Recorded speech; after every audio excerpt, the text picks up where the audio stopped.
1947 साली आपला भारत देश स्वतंत्र झाला. जेव्हा आपण एकत्र मिळून लढलो तेव्हा आपला देश स्वतंत्र झाला. विद्यार्थ्यांनो, उद्या 15 ऑगस्ट आहे.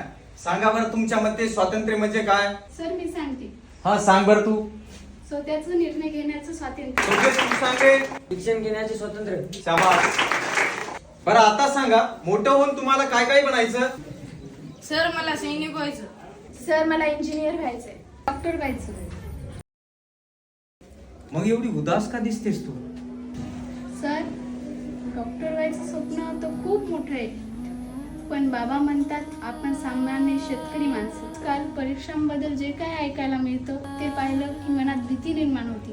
कधी कधी वाटतं आपल्यासारख्या सामान्य माणसाच्या मेहनतीला खरंच न्याय मिळेल का? बाळा, स्वप्न मोठे असेल तर प्रवासही खूप कठीण असतो. या देशाने प्रत्येक भारतीयांना मोठे स्वप्ने पाहण्याचं स्वातंत्र्य दिले आहे. हा तिरंगा असंख्य स्वातंत्र्य सैनिकांच्या त्यागांची आठवण करून देतो. त्यांनी लढा दिला म्हणून तुम्ही डॉक्टर, इंजिनियर, वकील जे काही बनायचं ते बिंदास बनवू शकता तुम्ही. बाळा, स्वप्न कधी बदलू नकोस, मेहनतीवरचा विश्वास कधी सोडू नकोस.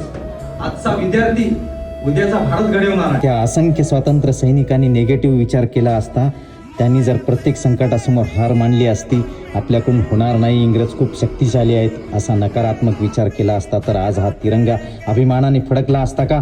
आपण 15 ऑगस्ट साजरा केला असता का? कधीच नाही. त्यांनी स्वतःच्या जीवाची पर्वा केली नाही, कारण त्यांना विश्वास होता एक दिवस भारत नक्की स्वतंत्र होईल. सर्व त्यांच्यामुळे. येणाऱ्या काळात तुम्ही डॉक्टर, सैनिक, इंजिनियर, वकील ज्यावेळेस बनसाल ना, त्यावेळेस अभिमानाने तुमचे आई वडील म्हणतील, हा माझा मुलगा आहे, ही माझी मुलगी आहे. किती मोठे संकट येऊ द्या, त्या संकटाला मात करून पुढे जायचंय. परिस्थिती कशी आहे हे महत्वाचं नाही, महत्वाचं आहे ते तुमची जिद्द आणि विश्वास. तुमच्यासाठी आणि तुमच्या आईबाबासाठी तुमचे स्वप्न पूर्ण करायचे आहेत आणि येणाऱ्या काळात या देशाचे भविष्य तुमच्या हातात असणार आहेत.